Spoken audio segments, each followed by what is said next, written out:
Hello friends, Sunday நம்ம வீட்டில் என்ன சமையல்னு பார்க்கலாமா? இந்த வாரம் சங்கரா மீன் மோஸ்ட்லி நாங்கள் ஃபிஷ் வெரைட்டி தான் வாங்குவோமே. ஸோ சங்கரா மீன் கிலோ 350, அது வந்து 2 கிலோ வாங்கியிருக்கோம். மீன் வந்து பெருசாக இருந்ததுனால தலையும் வாலும் ரெண்டாக கட் பண்ணி வாங்கிட்டு வந்ததுனால வால் எல்லா பீஸும் வறுத்துட்டு தலை வந்து குழம்பு வச்சிடலாம் சொல்லிட்டு சிம்பிளாக செஞ்சாலும் நம்ம வீட்டில் செஞ்சு சாப்பிட்றதுக்கு வந்து தனி ருசி. அதாவது ஹோட்டலில் எப்படி செய்வாங்கன்றதே தெரியாது. இப்போல்லாம் நாங்கள் வந்து நான் மோஸ்ட்லி உங்களுக்கு சொல்கிறதே வந்து எது பிடிக்குதோ விரும்புகிறீங்களோ வீட்டில் வாங்கி செஞ்சு ட்ரை பண்ணி சாப்பிடுங்க. சமைக்க தர்றதுனா கூட யூடியூப் இருக்குது, பார்த்து செஞ்சு சமைச்சு சாப்பிட்லாம்.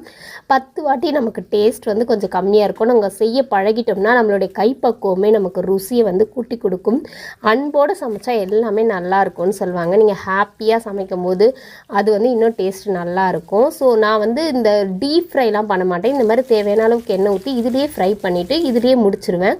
ஸோ இன்றைக்கி வந்து மீன் குழம்பு, சாதம், அதுக்கப்புறம் தயிர், ரசம், மோர் தான், அவ்வளோதான்.